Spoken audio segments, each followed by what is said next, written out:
imagine you live 19 years of your life with very limited information, a handful of information. And that information was made by a handful of people. And from one day to the next, Google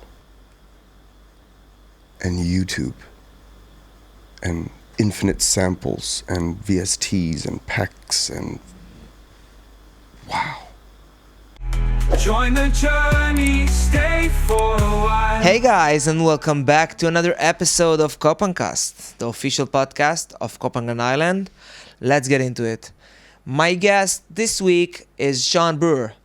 Sean is the owner of Stona Club. Sean is an international music producer, served as a ghost producer, had a beautiful DJ career, super nice, authentic Copacabana resident.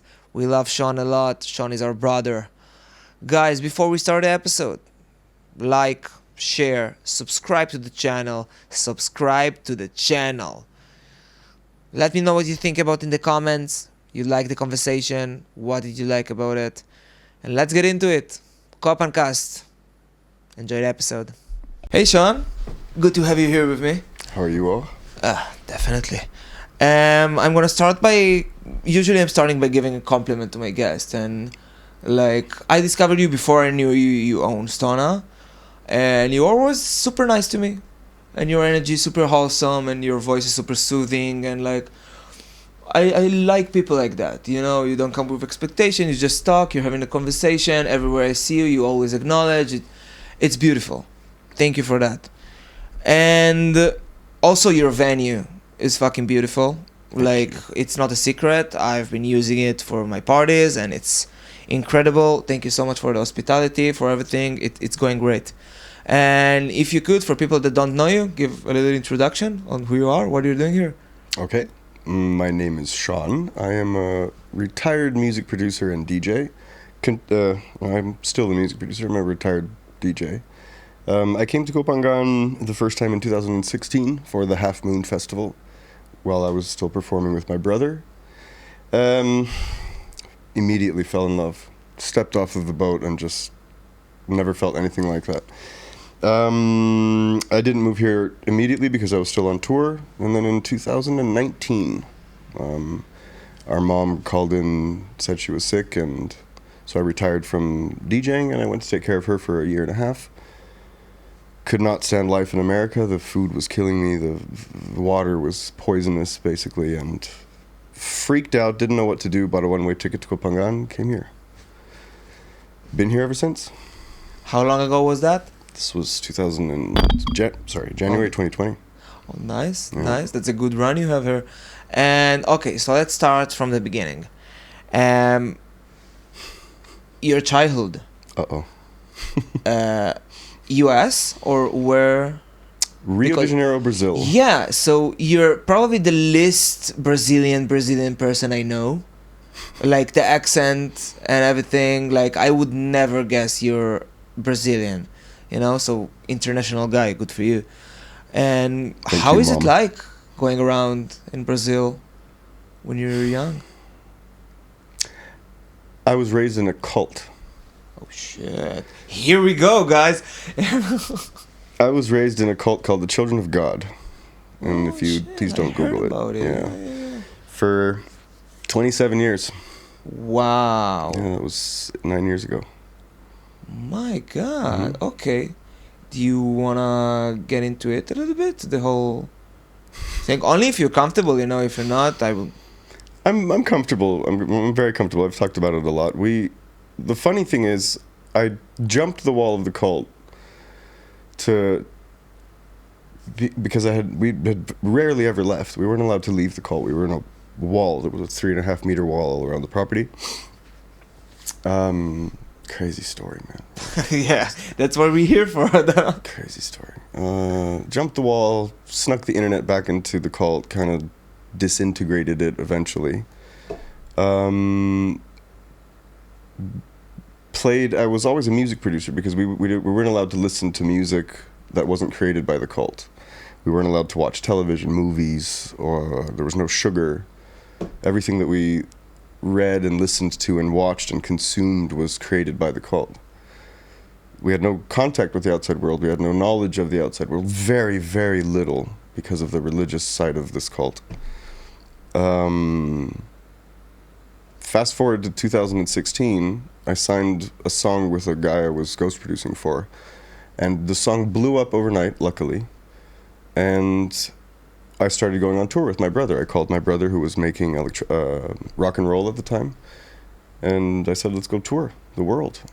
No fucking way, let's go. Hell yeah.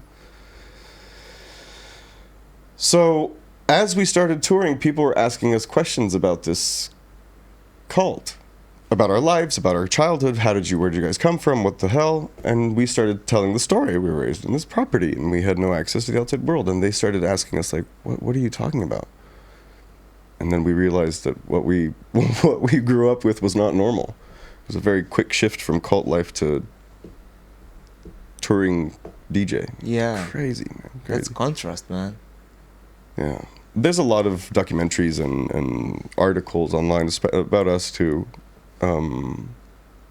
Crazy story, man.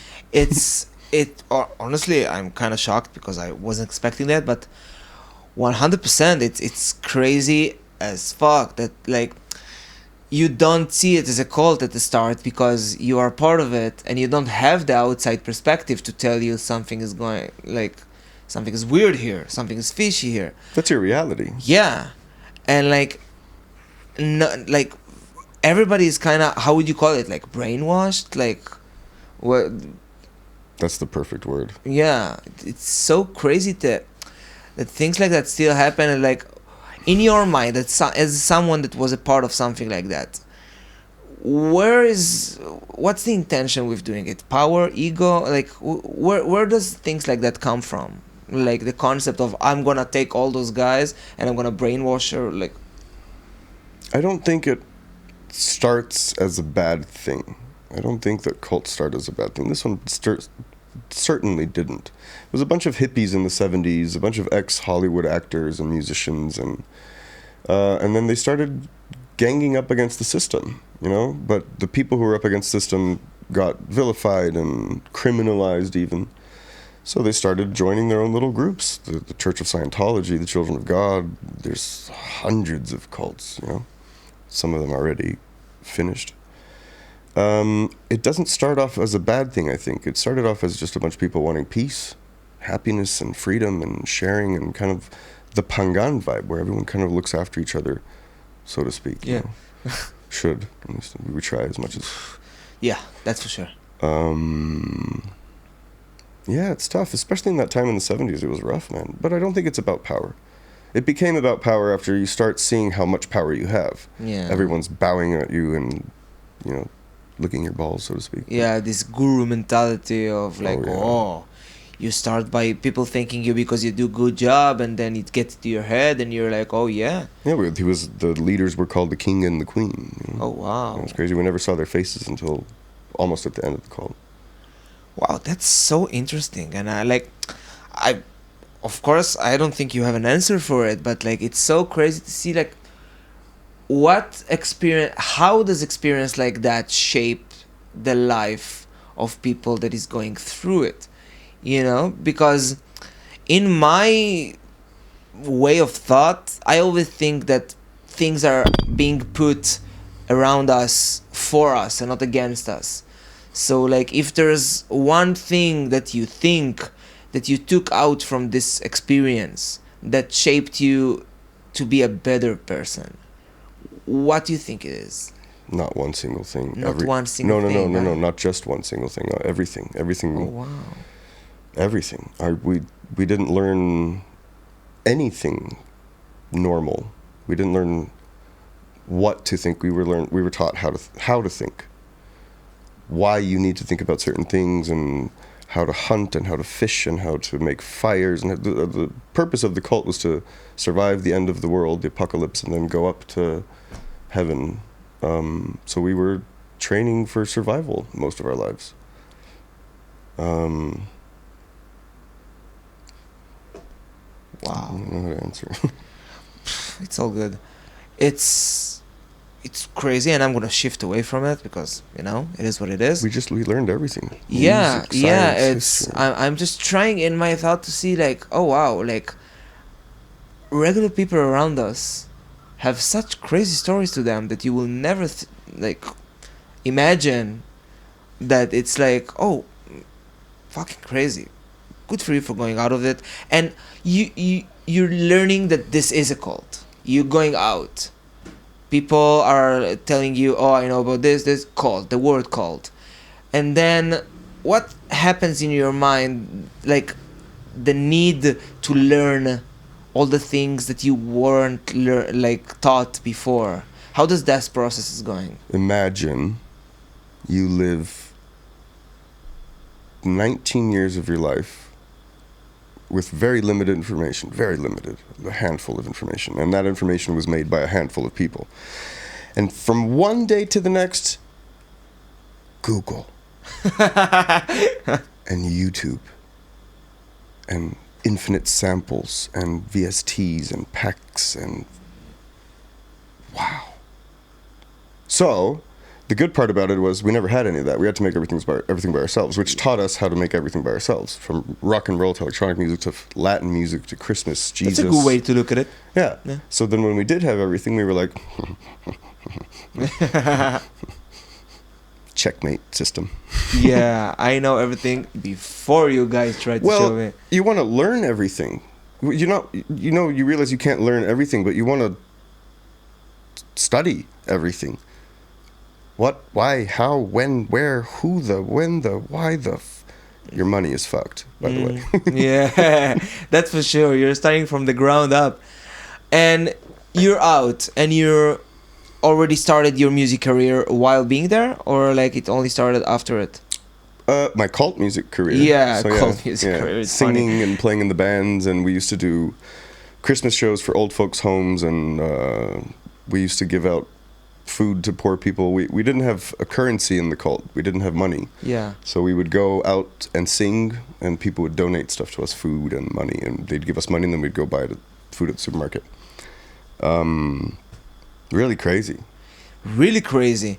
And you're going out and you're starting your music career, which started with what kind of music were you making, playing? Everything, man. Everything for the cult. So Yeah. rock and roll, Latin music, hip hop, everything. Spanish music, everything. You name And it. after how long did you start actually going for the outside world kind of? So I jumped the wall in 2006 to go to a rave that happened close to this cult house in the middle of nowhere in Ilha de Guaraciba in Rio, in Brazil. And I went to this rave. I jumped the wall illegally, was not allowed to do that. Went to this party with my sister who was older and was already out of the cult. And I saw Asterix and Knox and Beckers and growling machines and no drugs, no alcohol. And I heard that loud electronic music for the first time, and it fucked me up, man. For sure. What is this combination of consistent, loud, free energy, happiness all around you? It's insanity. And then I fell in love with electronic music. Got home, had a little bit of acid that my sister had given me from the party that I didn't take because I just wanted to experience that fucking music pure. Locked myself in the studio for 3 days, made a psychedelic trance album. Sounded like shit, but I tried. And from then I was hooked. Made every kind of electronic music. I have a bunch of family who record vocals and guitars and drums and everything. Made music, man. Made a lot of music. And I had nothing else to do. I was in a cult. yeah, honestly, like that sounds like a good way to spend your time. Just sit in the studio while you're being in a cult and just flying away. Because honestly, I can relate because not to the cult part, to the music making, that when you sit there in your studio, no matter if a cult is going around or whatever is going around you, you're in the studio. You currently are with the sounds, with the VSTs, with everything, and all the rest of the world can go fuck itself. It's only you and the sounds you make. So honestly, the cult didn't exist. So probably, I don't know, it's probably, yeah, but as I look at it, it seems like also kind of a relief escape from this life, that you found the best way to be part of a cult without being a part of a cult, which is amendable, bro. It's beautiful. I don't know if consciously or subconsciously. Good for you, bro. You handled it super good.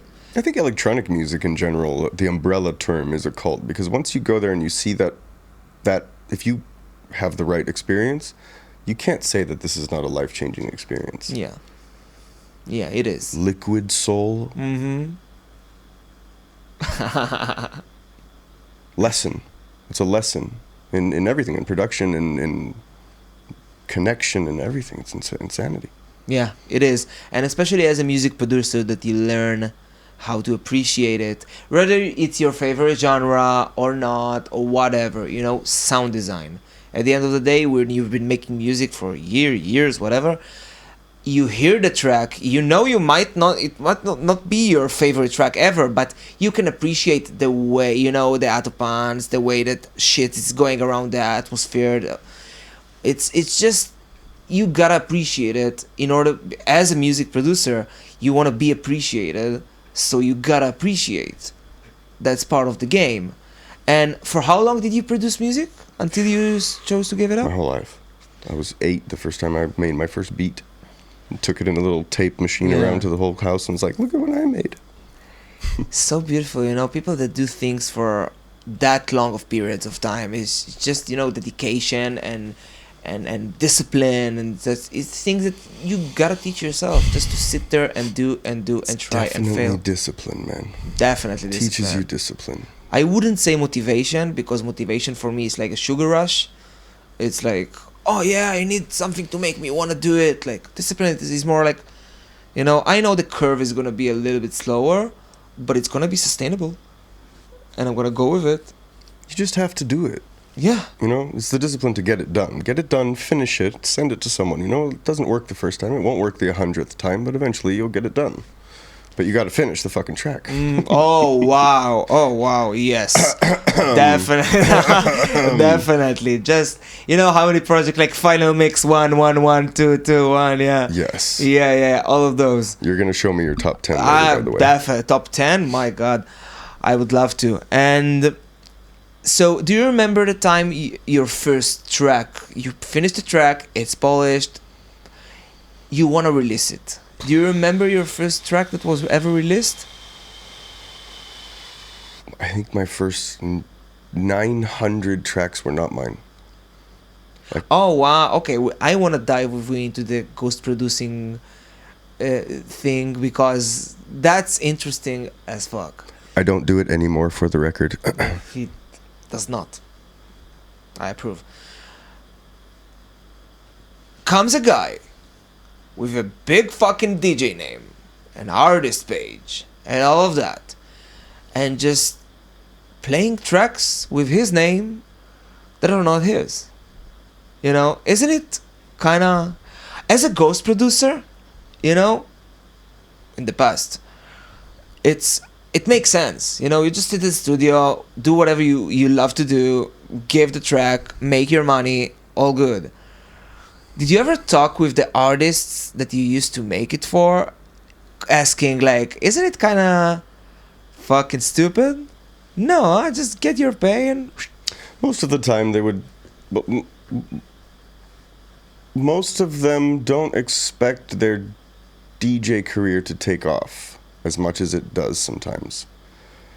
And then when they realize they need someone to produce for them, most of the time they already have a good enough following to where they start growing even more. Yeah.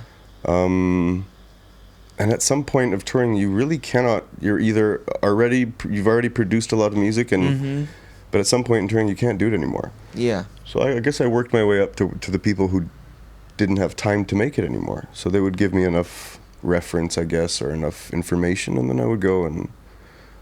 But I made so much music that I would just send demos, and then a lot of them, they would be like, oh, I want that, I want that, I want that, I want that. Holy shit, this is insane.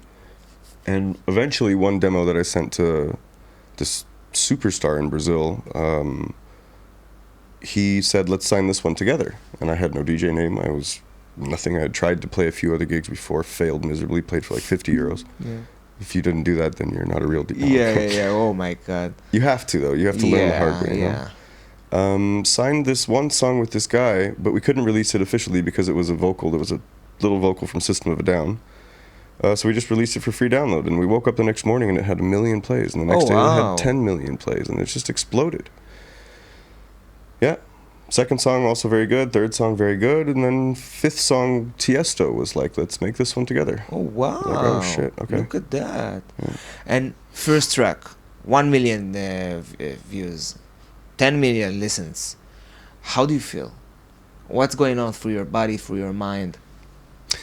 First time that something with my name on it had done that. That's incredible. Yeah. Feeling like no other. But you still don't, because the bigger artist usually takes most of the credit for him, you know. And like on Spotify, you'll play it and his name will show up and you won't yet, because yours is just the collab name, you know. But it's fine. Your name is there. We slowly work our way kind of close to him, and we figured that the bigger we would get, the more we would. I mean, the more music that we made for other people, the bigger that we would get, because the more help we were getting. Yeah. Turned out to be more of a selfish, one-sided thing, but Oh yeah, I'm not even surprised. You know, as big of an artist he is, like, and all those teams around them, and we love them though, man. It was bureaucracy and it's all tough. this fucking bullshit. You know, yeah, you should be thankful that I think you be part of this. It's gonna exposure. You know. we always will be very grateful. But then at the point that we needed help, because mom was sick and life kind of flipped upside down. Yeah. It was just an off switch. Bye. Yeah. It sucked. You served your purpose, and now we can continue. True. Yeah. Don't fire your ghost producers, guys. do not. And it's so, like, honestly, ghost producing seems like a kind of, when you think about it, kind of a good deal. You know, like, if you're an artist and you do want to go on stages and things like that, do you think your way is like to not ghost produce and go perform, or doing like how would you approach it as someone new that wants to, like, super good at production, maybe kind of shy for now? Like, which route would you suggest them to go? There's a few different paths. Co-production, ghost production, and then an artist who will give you a track and say, can you change the kick if you need that, you know? Ghost production, like full ghost production, is really frowned upon in general, because the music scene, the electronic music scene grew so fast, so quickly. A lot of people didn't have time to change or upgrade their style. Yeah.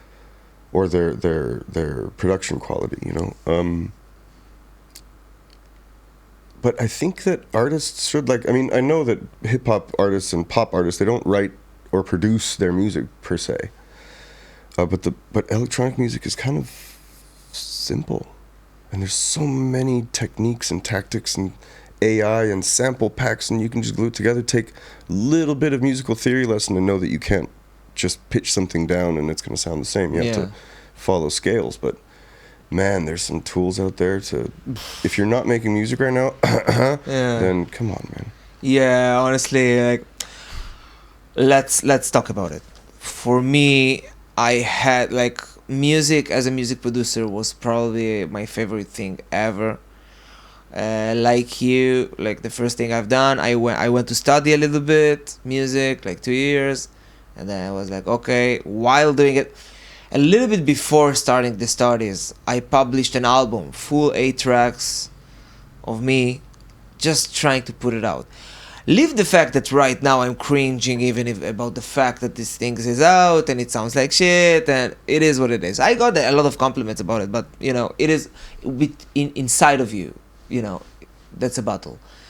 And I did more and more and more and more and more, and at some point you find yourself like, okay, is it that thing that I want to do? And honestly, as I look at it right now, it wasn't, because I didn't continue doing it. And if it was, I would probably continue doing it. Or am I... Did you not continue doing it because you didn't see a future in it, or you weren't inspired? Or did you not continue doing it because you didn't feel like you were making good enough music? It's a good question. I stopped because first of all I started expanding in different directions. You know, I always wanted to do this. Personal life or And personal life, jobs, projects that I wanted to do.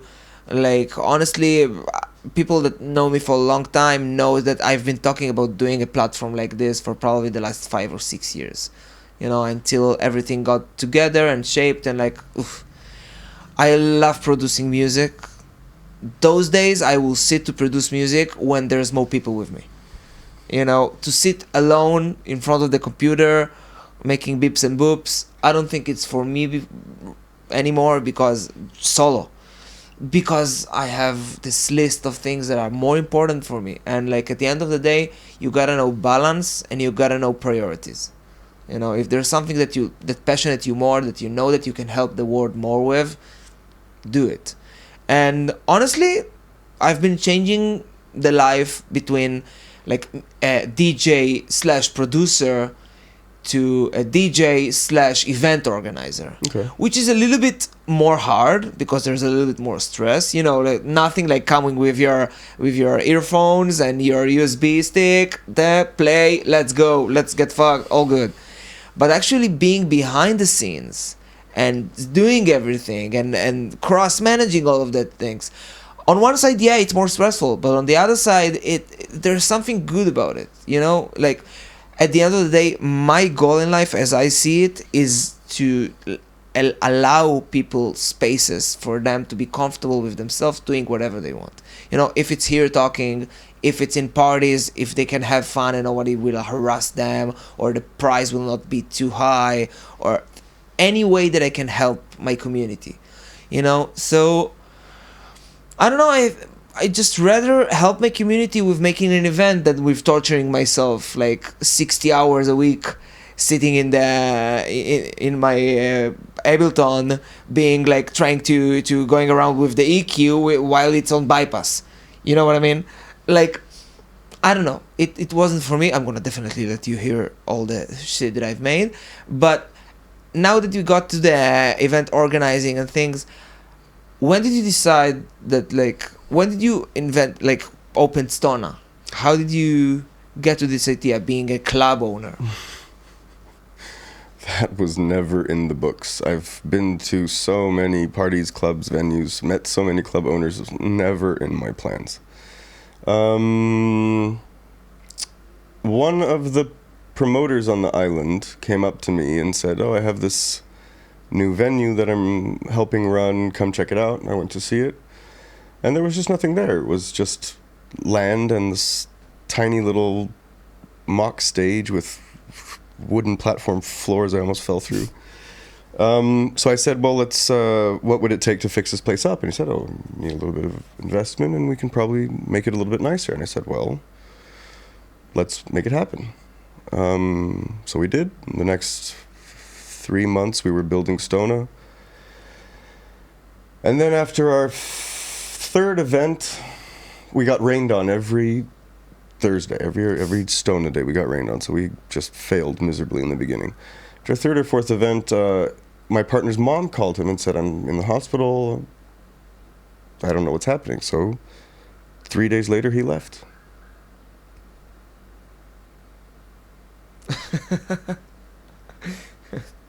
And now all of a sudden I'm a club owner on Copacabana by myself, and I don't know what the first thing, what to do. Luckily we had these two, my favorite Germans in the world, these two girls who met me playing at an empty club on last New Year's, Soundgarden. I love that place. Yeah, Soundgarden was the best. I just wanted to be quiet on New Year's. There was literally nobody there, and these girls walked in, wound up being friends, and they started doing the social media for Stona. And then when Peter left, I didn't know what the hell else to do, so I put them to manage it. They took care of the events, hiring the DJs, booking everything. Crazy. Couldn't have done it without them. So I'm not really the manager, but I guess, I don't know. I also wanted a place where people could play music on Pangan and not have to worry about being charged an arm and a leg for the ticket or the rent of the space or whatever. Just all kinds of different tribes and music. And of course, I love playing, so I would like my own little spot to play in. House to play in. Yeah.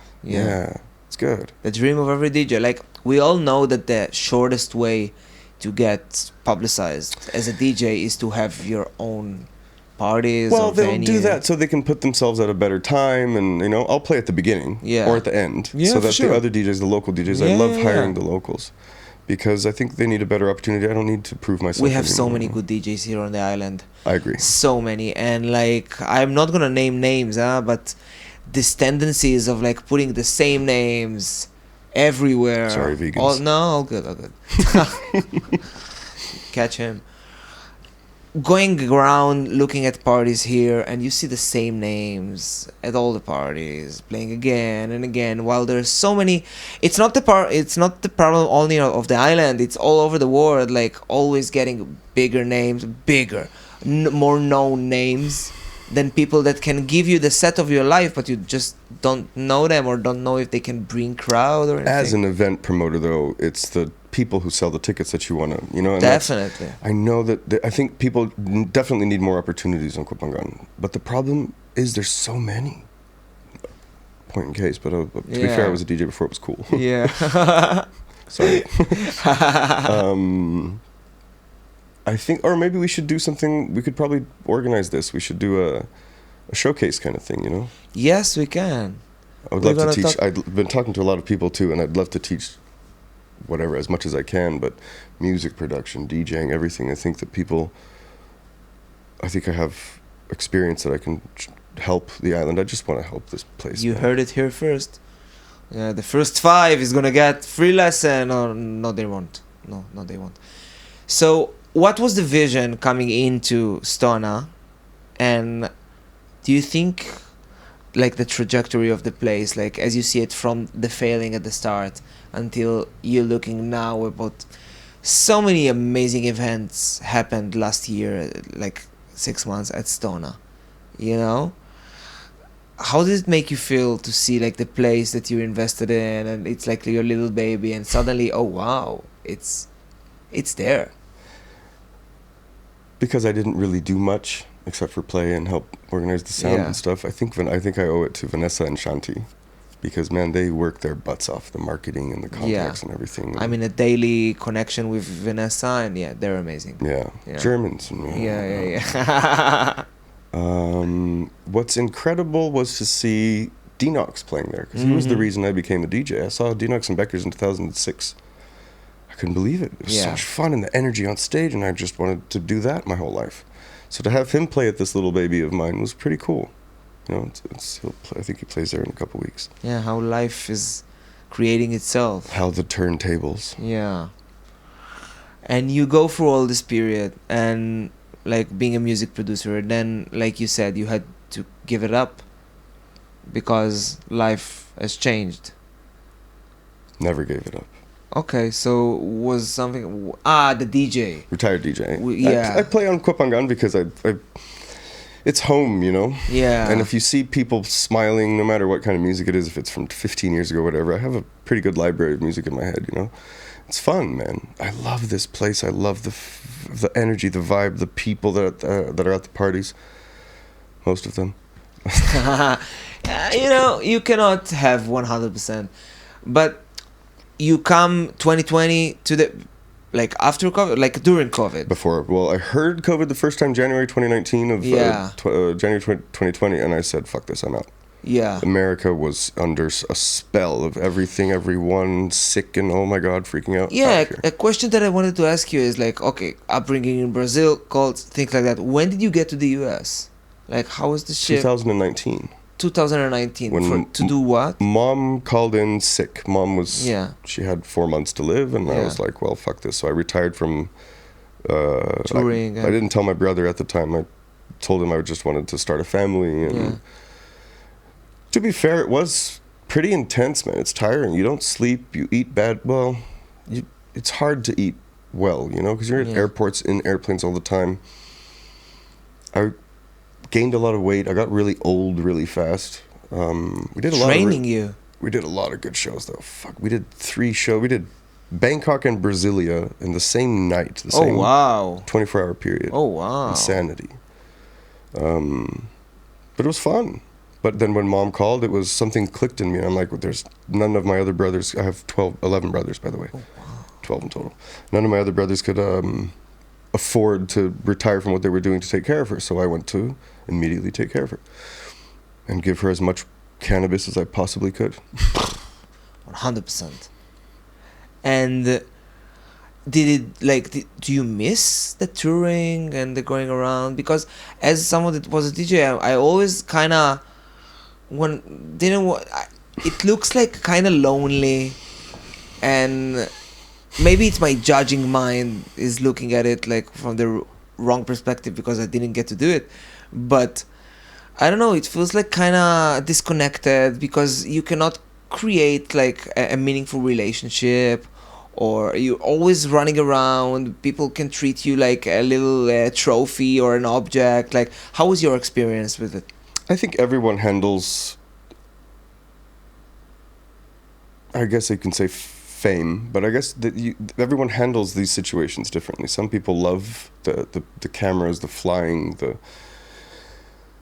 a lot of people do a lot of drugs. I don't do drugs, so I don't know how, now I know how people can stay up so long at night. But it really depends, man, because it was never for me. The stardom was never for me. The fakeness and the fake smiling and the pictures and it's not always fake, but it's definitely not real from your side at one point because you're just so exhausted from it. They really, the people behind the music industry push you really hard. Harder than you could possibly imagine. Kill Davichi, for example. Yeah. And then you realize that, oh, holy shit, this is really not worth my life, you know? And everyone has their little cell phones out, and they're only doing it so that they can improve their life somehow or in some way, you know. Crying and tattooing your lyrics on their body, it's incredible. Yeah. But for a little cult kid who just wants to make music, it's shocking. Oh. That plus the not sleeping and everything, and you just kind of lose it a little bit, you know. Yeah, but from the other side, I think you have the messages that says like, oh my God, your music saved me from the worst time of my life. Tons. And this and that, and like this contrast of how you can feel towards what you're doing and how the schedule is, and looking at people that you basically saved their life. It's like, how does that feel? The whole, like, the contrast of the whole situation. Comes down to why we make music, you know? To portray an emotion, and people connect to that emotion that you wrote in that song. And so many times they have explained to me what they felt and what they were going through, and it was so similar to what I was going through while I made that song, when I was making that song. My dad dying, and then I made this kind of an opera a cappella thing, and some woman tattooed the lyrics onto her body. She said my dad died, and I just touched me in the song. And I said, well, shit, that's what happened to me while I was writing it. It's obviously incredible to have people like your music so much, but then the combination of people really, really liking it and you not knowing which part of that is true or not, you know, because so many people will come up to you and they'll compliment you. But sometimes you see that it's like, what do you want from me? Yes. What do you need from me? And then you start getting really tired of people. Yeah, and there's always like, we need to take into consideration the fact that like there's always the difference between the eye that looks through certain perspective and the intention of people that you don't really know. True. You know, so like based on experiences that we had, we choose to have a perspective that thinks something specific, you know. And maybe I'm trying to teach myself that maybe the perspective is not the problem, but the way I look at it. Maybe the person that is standing in front of it, always judge for the bad or for the positive. Maybe the person that is in front of me actually is 100% inside what he's saying, is not trying to take something from me or have something, or like me helping him in any kind of way. But then comes another problem. People do tend to do it. So as a successful DJ and a music producer, at some point you gotta have your system of how to identify if the person in front of you is genuine or not. Do you think you ever came to terms with yourself about it? Energetical things, something like that? I think I just learned how to be as nice as myself as I can, and give that person, because I it's hard when you're an artist to understand the difference of public and artist. Yeah. My brother explained this to me very well. He said you have to have this sort of a distance, or the people lose that artist public connection. So you have to kind of distance yourself from trying to decipher what that person wants. Regardless of whatever he wants, you're there at that moment, you're going to be nice, you're going to take pictures, you're going to do your best set of your life, and then you go home. But the problem is it sucks so much energy out of you that you go home emptier than you were before, every weekend, over and over again. And then you go cold eventually, you know? The smile becomes a little bit fake, and you're like, oh, fuck. Yeah. Oh, here we go again. Yeah. Especially when you're tired. Can I have a glass of water, please? Definitely, bro. You have it next to you. Oh, thank you. As much as you want. And yeah, and I love the fact that you changed it from to be as nice as just to be myself as possible. You know, because some people think that, oh yeah, we are fans of him, he gotta be nice to us, he gotta give us the picture or the autograph. People are still asking for autographs, I don't know, or things like that. And then comes a person that tries to be as genuine as possible and just say, no, I'm not gonna be mega nice, I'm just gonna be myself. And if you are a fucking asshole, I'm gonna put it in your face. You know, did you ever have like a situation with a fan or anything that was like super disrespectful and you needed to put some boundaries? No. Actually, no. Less. But we were lucky we had a good team with us. But we never had, well, there were some weird shows where people would cross the line and they'd like grab your butt or your parts and stuff. But apart from that, no one was ever disrespectful. We never reached that level of, well, I guess my brother is doing a lot better right now, but I never reached that level of fame. I could never do that, man. Where people are, or you can't even go to the gym and people are... Yeah, 60 shows, you know, shit. Private jets, bullshit. That's a hard lifestyle. And like, with all the respect to all of those artists, I'm kind of like... It's a pity. It's not, because people have fun. You know, people love their career, people do whatever they need to do to survive, to do whatever they love, no problem. But it does feel like, you know, being, again, a trophy. Going around, passed around, the party organizers, be here, be there, go on that, do that, eat the airport food, like... You do get that feeling sometimes. But you do it because you love the music. You love making music, and you love seeing people jump and scream and react to the music that you spent all that time making, you know. You wind up accepting, I'm an artist, okay, let's do it, let's go. Yeah. These days, you're making music? Every day. That's all I know how to do. What kind of music are you making those days? I focus most of my stuff now for Seven, for my brother. But if some random idea or a random melody or a cappella comes to my head, I'll record it, put it down. But I don't release anything anymore. Not solo. I released one just to save my name on Spotify, because there's 100,000 releases a day on Spotify, and someone would eventually steal my name, so I needed to take it. Yeah. My brother sang on the track, actually, good tune. I make a lot of melodic techno, progressive, a lot of psytrance. I love it, my favorite genre. I have a secret psytrance project too.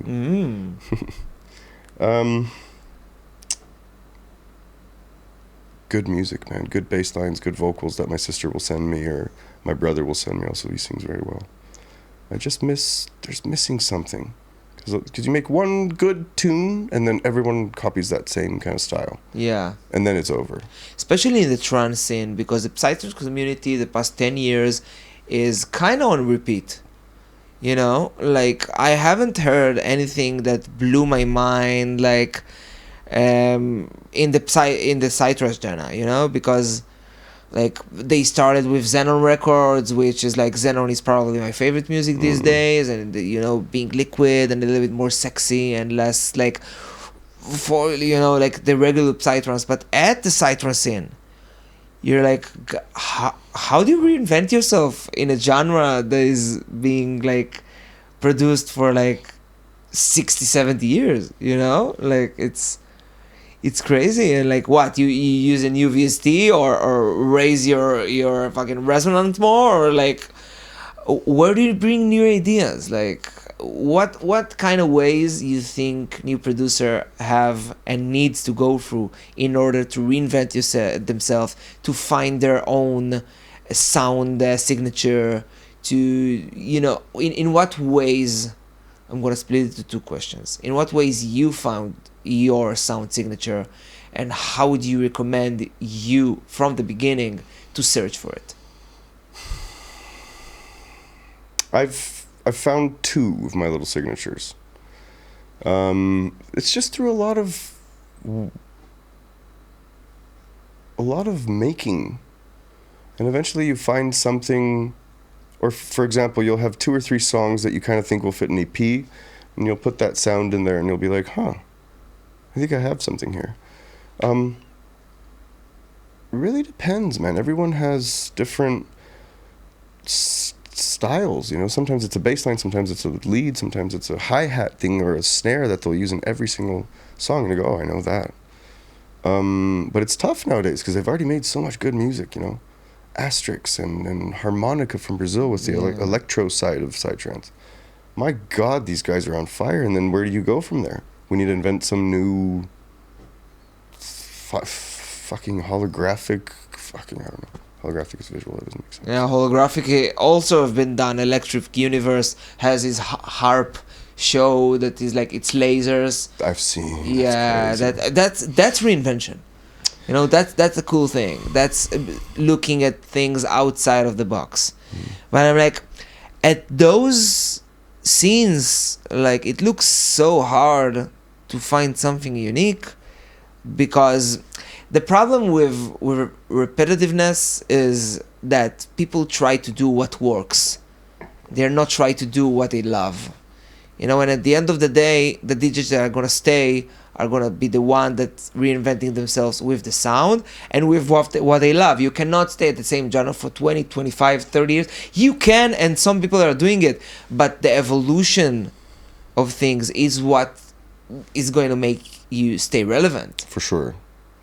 You know, if you try to do what other people want to listen to, you're gonna get bored because somebody's doing it better than you. A lot of people say that you don't create anything anymore, you kind of copy. Mm-hmm. But if you get ideas from a bunch of different music scenes, like for this song that we made in 2016 that kind of went that became famous, it was an old psytrance bullshit song that just lowered the BPM, put a couple sounds in there. I was like, okay, cool, we have something.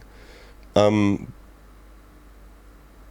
mean, like techno nowadays, it's basically just slow psytrance from 15 years ago. And if you can even call it techno, you know, those days they call some parts of the house, they call it techno, which techno now the real techno that used to be, now they call it hard techno, but it's just techno, you know, like the Warehouse Berlin, you know, that used to be just techno. That was another strategy for people to start their own little. A lot of DJs made a song and then started their own genre. They'd speed something up and put a harder kick, and they'd say it's hard techno. Yeah. Night techno. So many different genres. I don't know what is what. Even in trance, forest, twilight. Like, for the love of God, please tell me what's the difference between forest and twilight. Nobody knows. I won't even ask. Yeah. But the problem is, as a DJ, you wind up getting a little bit.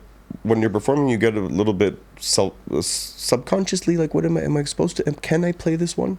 Nowadays, I don't give a fuck. I'll play an electro house song from 2008 or 2009 in the middle of an Afro house set, and it'll still work because the genre kind of fits. Yeah. It's like both DJing and music production has the same thing, that like, at the end of the day, it's not the sound that you create. It's how it fits inside the bigger picture. You know, like, it's not the track that you play. It's where this track is going and where the track is coming from. You know, as long as you create this experience, you can make, like, no matter which genre it is, because you can do a trance set and suddenly put a drum and bass like track, Killer. And it will make sense because you know where you're going with it. So it's not the note, it's what is the next note and what is the note before. So you gotta always keep yourself looking at the bigger picture of like, okay, where did I come from and where am I going? And again, the part of reinventing yourself, I think, is so important, because at the end of the day, people want to see authenticity, and I think those days more than ever, because the world as it is right now, I'm not trying to sound pessimistic or whatever, but it lacks authenticity. It lacks truth, reasoning, people that empathy. My God, just being able to walk out to the street, and like these days, if you're just nice to people, they will question like, what's the deal of this dude, which is kind of fucked. That's why I'm on Pangan. Yeah. You can be nice to everyone and they smile back. Yeah. Or they think you're one of the crazies from KohPhanCast. Yeah.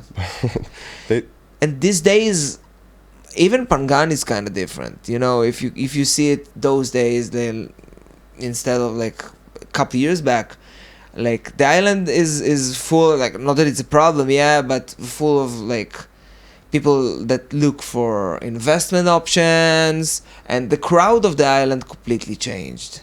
You can see it, like, still good people, still everybody, yeah, most of them will smile towards you if you smile back to them, and those things. But again, I think it's not an island or whichever place. I think it's our problem, humans' problem. Like, we got detached somewhere around COVID. Everything, like, someone lowered the colors of the picture, and everything became kind of grim. So true. And how do we, now we left the music and everything, we're talking like humanism, how do we do the step to turn the colors back on? Like, I think it's a mission of each and every one of us to just decide to be 15% more nice to everybody, and honestly, at the end of the day, trying to be 15% more nice to ourselves. Because we deserve to be treated right, aren't we? COVID was definitely one of the last triggers. It's hard when you have to work a couple jobs to have a family, to think about getting married, to think about being happy and owning a house, and you're so worried about bills and the inflation, and fucking everything is just getting more and more expensive, and your salary stays the same. It's almost impossible. I'm so lucky to have music and royalties that keep me alive, but COVID killed the economy, the whole world.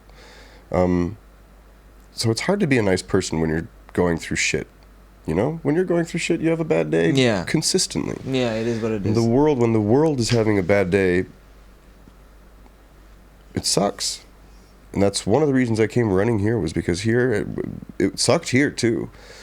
They closed all the piers and nobody could get out. They automatically extended the visas, and all the Thai people who didn't have money for food, they went out and hunted for fish and clams and lived their little lives and smiled the same. There was no bullshit, no problems. And then you call anyone back at home and it's like, the world is ending. Yeah. And you're on your little private island. I'd never even posted a picture. Yeah. Well, sucks. Yeah. Like, it did kind of suck, but also being here at COVID, I think, was probably one of the peak moments of my life. Just seeing the animals come back to the streets, and seeing like the pollution slowly like lifting away, and seeing Thai people smile again because they can't deal with our shit anymore, and everything is so delicate and nice, and you see the flowers and the butterflies going around, and you're like, oh, that's a lonely island. The island is closed, no getting in, no getting out, let's celebrate, and I don't know, COVID was a huge shifting point in the way we perceive reality, and the way, honestly, reality is, because you can see before COVID and after COVID, like, all the bullshit that the elite and whatever the fuck tried to cover, now it's not even being covered anymore, because someone got his plan, someone like finished, like made a check on one of his missions, and now nobody gives a fuck anymore, so we can just shit on you in your face. Pardon my French, but fuck you, Klaus Schwab. Yeah, it makes sense because again, it all comes from the value that you have towards life. You know, like, why are you here? You're here to make money? You're here to gain power? Or you're here to just be a person that loves his family and wants to care for his community? You have two options. Be a good person or be a bad person. And be a good person, have a family, live your life. It's hard again. It's hard to be a good person in a world that hates you, man. A system that hates you. Yeah. Coming from a cult, it's clearer than the most perfect pair of glasses, the difference between my cult system and the rest of the system, which includes the schools, everything, all the media that you guys consume, all the pharmacies, all the food is basically a handful of companies. And you see the same thing on a much larger scale, but the same thing. COVID hit, and the manipulation on TV of the scare tactics is what it is. Repetitive scare tactics was the same thing I saw in the cult. And I was like, and my family from a cult was sitting there going, let's go get vaccinated. I'm like, you guys are fucking like, you can repeat the same pattern again and again and like not look for any difference. No questions. Yeah. Okay, fuck off. Bye. Yeah. Crazy.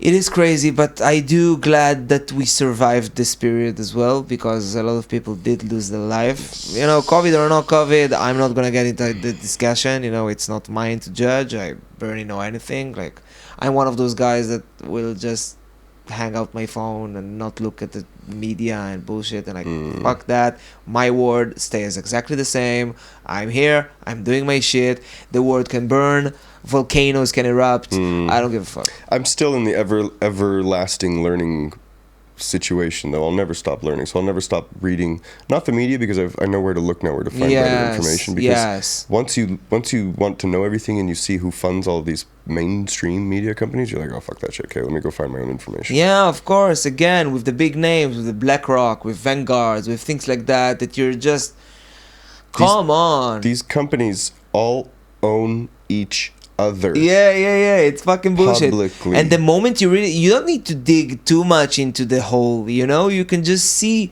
like, okay, you have, again, two big companies. If you want, send someone, kill us, no problem. BlackRock and Vanguard are the two biggest companies in the world. 80%, 70%, I might butchering it out, of all assets in the world belongs there. You know, the S&P 500 is being controlled by those companies. So at some point, if you don't read enough, you can miss the fact that all of this is a fucking game. You know, that's a fucking club, and not me and not you are a part of it. And that's okay. You know, at the end of the day, I'm trying to think because also I have some empathy for them as well. Why? Because the first one that opened those cults and those elites group and whatever, they did it with purpose. But their son was born into it, and their son was born into it. It's like your cult. You don't know you're doing anything wrong. That's life for you. So I'm trying to, okay, so what should we do? Because we have a generational problem of people that only know how to receive more control, and then you have 99.99999% of the world that just trying to pay their bills, you know. And the 1% and the 99%, you know, the 99% has much less value than the 1%. And all this consciousness and all these things that we talk about and free spirits and that, guys, you can make yourself sit in a golden cage as much as you want. It's still a cage. You know, and only the moment that you look at the depth of the cage that you are in, you can actually escape it, because only when you understand the rules of the game, you can actually do something with it. So again, yeah, information is super important. Knowing where to get your information is super important, because you don't want to go for a campaign that tells you, oh, this is good, that is funded by the same company. Guys, read the little details. And like, how do you navigate between all those, you know, the current life that we just need to focus on ourselves, huh? Well, there's always this. There's no way to know for sure what is the truth anymore. Yeah. Information has been lost. Number one, adulterated and or changed. Number two, so it's really hard to pinpoint so many things, almost everything. You know, Yeah. you get to flat Earth and stuff like that, and you start questioning the flat Earth, and you're like, okay, how far does this rabbit hole go? Yeah. Pretty fucking far, bro. Pretty fucking far. Yeah. You know, but then you'll bring up the topic and someone goes, oh, you're crazy. No. Look at the questions. No, but the answers are, well, look at where the answers come from. Oh, no, but the answer is this thing. Yeah, but look at who funded that, or follow the money, follow the fucking money. Follow the money, follow the power. Always. It will get you to what you're looking for. Because, you know, war is the prime example of, like, you know, US invading this, invading that. Oil. You know, and at some point you're like, okay, so which one of the latest wars we had in the world wasn't about money, wasn't about resources, wasn't about control, you know, wasn't about expansion, wasn't about... All of them. Yeah. The difference is wars back in the days used to end because the countries would have run out of money. Nowadays, they print the money. Yeah. There's no more gold standard since 1971. They changed the whole Federal Reserve. They created the Federal Reserve in 1911, 1912. And everything just went to shit since then. But we don't know because we weren't taught that. You weren't taught that in school. I definitely was not taught that. Yeah. But me not knowing even what money was made me question what the fuck money was when I came out of here. And it saved my life. Because I went down some rabbit holes that woke me up to how really gnarly the world is, you know? Yeah. Not an easy place. But it's sad because you want to help everyone, but it's not easy to explain sometimes, you know? So you try your best, but then at some point you're like, well... It is what it is. It's And your at the end of journey. the day, no matter how good you will explain, as long as someone doesn't want to listen or doesn't want to see, like, the real truth, quote unquote, must be viewed from own perspective. You definitely have to see it for yourself. The internet is only 26 years old now, so only in the last couple decades we've had access to information, and that the beginning of the internet was really well controlled and you know, navigated. Nowadays people are learning more. Everyone is expanding, learning, questioning, and there's a very large awakening happening, you know. It's why a lot of people came to Copacabana. I think they were all looking for A little quiet piece of land. true. Yeah. And yeah, I want to thank you for this one, bro. Pleasure. I had the pleasure sitting with you, and you're an amazing human being. And yeah, let's make some music sometime. I'm gonna hear what you made right now. Well, guys, KohPhanCast, another one. Thank you so much. Bye, guys. See you at Bamboo on Sunday. Join the journey, stay for a while.